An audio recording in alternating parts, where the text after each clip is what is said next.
नवीन global study में एक बार फिर से आपका बहुत स्वागत है। मैं हूं नवीन कुशवाहा। जीवनी के सेशन में हमारी आपकी मुलाकात हो रही है, तो चलिए जानते हैं कि परमानंद जी पंजाब वाले का जीवन परिचय कैसा था। दोस्तों ये वही परमानंद जी हैं जिनके पूर्वज को औरंगजेब आरी से कटवा दिया था, 2 पार करवा दिया था बॉडी को। दोस्तों उनकी जीवनी जो है सो आज का महत्वपूर्ण विषय है दोस्तों। तो चलिए जानते हैं कि इनका जीवन परिचय कैसा था, इन्होंने जीवन में क्या कुछ खास किया था दोस्तों। तो ये हैं भाई परमानंद। दोस्तों भाई परमानंद जी का जन्म 4 नवंबर 1874 ईस्वी में पंजाब के झेलम जिले में रावलपिंडी से 75 मील दूरी पर स्थित करियाला गांव में, जो अब पाकिस्तान में है, में हुआ था। विद्या अध्ययन के उद्देश्य से वह लाहौर आ गए थे। यहाँ डीएवी कॉलेज में शिक्षा प्राप्त की। लाहौर तब पंजाब विश्वविद्यालय के अंतर्गत आता था। आरंभ में वह चिकित्सा क्षेत्र को अपना अध्यवसाय बनाना चाहते थे, लेकिन भाग्य को यह मंजूर था कि वह अध्यापन का कार्य करे। बलिदानी परंपरा दोस्तों उनके साथ एक गौरवपूर्ण बात जन्म से ही यह जुड़ी हुई थी कि उनका जन्म जिस परिवार में हुआ था वह देश और धर्म के लिए बलि होने वाला परिवार और धार्मिक परिवार था। वह भाई मतीदास के वंशज होने के कारण भाई कहलाते थे। भाई मतीदास को औरंगजेब के आदेश से गुरु तेग बहादुर के साथ भी सरेआम चीर दिया गया था। उसी नाते गुरु गोविंद सिंह ने मतीदास को अपना भाई माना था। तभी से यह उपाधि इस परिवार के साथ चली आ रही थी। अतः वह एक महान वंश से संबंध रखते थे और इस कारण उन्हें उनकी मर्यादा व परंपरा को अक्षुण्ण ही रखना था।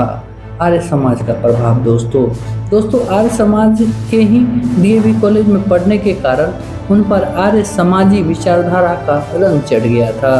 वह अध्ययन के साथ आर्य समाज का प्रचार प्रसार भी करते रहते थे। तब वे आर्य समाज के नेतृत्व करता रहे लाला लाजपत राय और महात्मा राजहंस के संपर्क में आ चुके थे।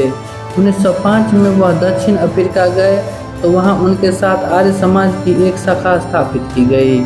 1908 में लंदन से पीएचडी करने के पश्चात वह डीएवी कॉलेज लाहौर में पुनः अध्यापन करने लगे। ईश्वर इच्छा, यह ईश्वर की ही मर्जी थी कि उनकी जिंदगी में देश सेवा शरीक हुई। इसी कारण गाड़ी पटरी पर आई ही थी कि पुनः उतर गई। एक दिन पुलिस ने जब घर पर छापा मारा जिसमें भाई परमानंद रहते थे, उनमें कुछ सरकार विरोधी पर्चे प्राप्त हुए। दरअसल यह सामान सरदार अजीत सिंह का था, जो पहले ही इसी घर में रहते थे और अब विदेश चले गए थे। भाई परमानंद ने काफ़ी समझाया पर पुलिस ने एक नहीं सुनी। मुकदमा चला। अदालत ने 3 वर्ष की सज़ा सुनाई, किंतु कहा कि नेक चाल चलन की जमानत दें तो जेल से बचे रह सकते हैं। भाई परमानंद जमानत लेना नहीं चाहते थे, लेकिन कुछ मित्रों ने जमानत दे दी। इस प्रकार अंग्रेजों के अन्याय का स्वाद पहली बार चखा था। फिर आर्य समाज की विचारधारा का प्रभाव तो था ही। सेना से बर्खास्त। यह वह समय था जब ब्रिटिश सरकार क्रांतिकारियों व देश प्रेमियों के साथ सही आचरण नहीं करती थी। यही वजह थी कि जिस महाविद्यालय में वह अध्यापक थे, वहां से उनकी सेवाएं समाप्त कर दी गई। जाहिर है उस महाविद्यालय को ऐसा अध्यापक नहीं चाहिए था जिससे उनकी संस्था अंग्रेजी शासन को खटकने लगे। हालात यह हो गए कि जो परिचित और मित्र सम्मान देकर बात करते थे, वे भी नजरें चुराने लगे। तब भाई परमानंद सन 1910 में औषधि निर्माण का कार्य सीखने व आर्य समाज का प्रचार करने के उद्देश्य से वेस्ट इंडीज व दक्षिण अफ्रीका चले गए दोस्तों। अमेरिका जाना उनके जीवन में क्रांतिकारी परिवर्तन का कारण बन गया था। गदर पार्टी से संपर्क। फिर अमेरिका से उनका संपर्क गदर पार्टी के कार्यकर्ता क्रांतिकारियों के साथ हुआ और वह भी देश को स्वतंत्र कराने की खुली लड़ाई लड़ने के इरादे से दिसंबर 1913 में भारत आ गए। वह उन चंद खुशकिस्मत लोगों में से एक थे जो बंदरगाह पर ही नाव पकड़े जाकर पंजाब तक जा पहुँचे। रास बिहारी बोस, करतार सिंह सराभा के साथ मिलकर भाई परमानंद ने कार्य किया।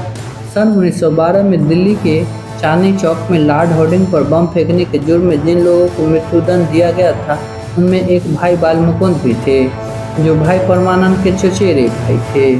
सज़ा में कमी दोस्तों, जब 21 फरवरी 1915 को अंग्रेजी छावनियों में बगावत की योजना नाकाम हुई और बृहद स्तर पर गिरफ्तारियां हुई, तब भाई परमानंद भी गिरफ्तार हुए। उन्हें भी पहले फांसी की सजाएं हुई, जो बाद में घटाकर तायुम्र कारावास में तब्दील कर दी गई। उन्हें अंडमान की उस कोठरिया जेल में 1915 में भेजा गया, जहां बेहद खुशकिस्मत व्यक्ति ही जीवित रह पाता था। सच तो यह था कि उन्हें मौत से ज़्यादा दंड देना होता था। उन्हें ही अंडमान के कालापानी की सजा दी जाती थी। गांधी जी के प्रभाव से रिहाई दोस्तों, अंडमान जेल में पहुंचकर वहां के अपमान व यातनाओं से परिपूर्ण जिंदगी को देखकर भाई परमानंद ने सोच लिया कि उन्हें वह जीवित नहीं रहना चाहिए। उन्होंने आमरण अनशन आरंभ कर दिया और अपनी कोठरी में ही लेटे रहते थे। यह खबर तब उनकी पत्नी श्रीमती भाग्यसुधी को मिली। तब उन्होंने महात्मा गांधी से भेंट की और भाई परमानंद के संपूर्ण विवरण बताया। गांधी जी ने अपने साप्ताहिक पत्र यंग इंडिया में एक लेख लिखकर ब्रिटिश हुकूमत से कहा कि भाई परमानंद अंडमान में मन में कोई दोष लाए बिना आत्ममंथन की जिंदगी गुजार रहे हैं। ऐसे शख्स को जेल में रखना अनुचित है। मैं उम्मीद करता हूं कि हुकूमत अंडमान जेल में भाई जी की रिकॉर्ड देखकर उन्हें जल्द ही आज़ाद कर देगी। अंग्रेजी हुकूमत का कितना गांधी जी का हुकूमत पर कितना असर था, यह साफ ही हो पाता है कि 20 अप्रैल 1920 को हुकूमत ने भाई परमानंद को आज़ाद करने का आदेश दे दिया। उसी महाराजा जहाज से जो अंडमान ले गया था, वे भी भारत लौटकर आए। अहिंसक नीति का विरोध। यह सच है कि उनकी रिहाई में गांधी जी की भारी भूमिका रही थी, किंतु यह भी सच है कि रिहाई के लिए खुद भाई जी ने गांधी जी से संपर्क नहीं किया था। गांधी जी की पूर्ण अहिंसा नीति को भाई कायरतापूर्ण मानते थे। इस कारण गांधी जी की अहिंसक नीति का विरोध करने के साथ ही उन्होंने गांधी जी की इस बात के लिए भी आलोचना की कि वे मुस्लिम तुष्टीकरण को प्रोत्साहन दे रहे हैं। यही कारण है कि निमंत्रण मिलने के उपरांत भी वे कांग्रेस में शरीक नहीं हुए थे। कांग्रेस सदस्य बनने के बजाय वह वीर सावरकर के साथ मिलकर हिंदू महासभा का संचालन में जुट गए, किंतु हिंदू महासभा के संगठन में कहीं कोई कुछ कमी थी, जिसके कारण वह प्रसिद्धि प्राप्त नहीं कर पाए। उस समय प्रिंट मीडिया कांग्रेस और गांधी जी का ही गुणगान करता था।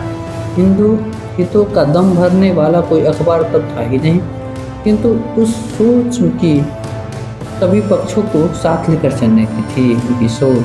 जीवन में दुख। जेल से आज़ाद होकर भी भाई परमानंद को कठिनाइयों से आज़ादी नहीं मिली। तपेदिक से 1932 में उनकी पत्नी की मृत्यु हो गई। उसी संक्रमण बीमारी के चपेट में आकर उनकी 3 पुत्रियों का निधन हो गया। इन दुखों से कोई भी व्यक्ति टूट सकता है, लेकिन भाई परमानंद ने 15 अगस्त 1947 को भारत को आज़ाद होते देखा और देश के विभाजन के कारण हुए दंगे भी देखे। रोग से उनका शरीर जर्जर होता जा रहा था। उन्होंने अन्न जल त्याग दिया और 8 दिसंबर 1947 को उस महान शख्स ने मातृभूमि को अंतिम बार नमन किया। सिद्धांत पर अडिग रहे दोस्तों। यह एक अटल सच्चाई है कि भाई परमानंद उच्च वैचारिक सोच व सिद्धांत के लिए कोई भी कुर्बानी देने वाले शख्स थे। वह उस हिंदुत्व के साथ जुड़े रहे जो उनके विचार के अनुसार प्रत्येक हिंदुस्तानी के लिए उनकी संस्कृति थी।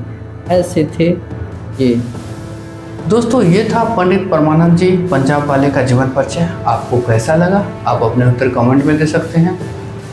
वीडियो अच्छा लगे तो चैनल को लाइक सब्सक्राइब कर सकते हैं। अपना बहुत ख्याल रखें। धन्यवाद।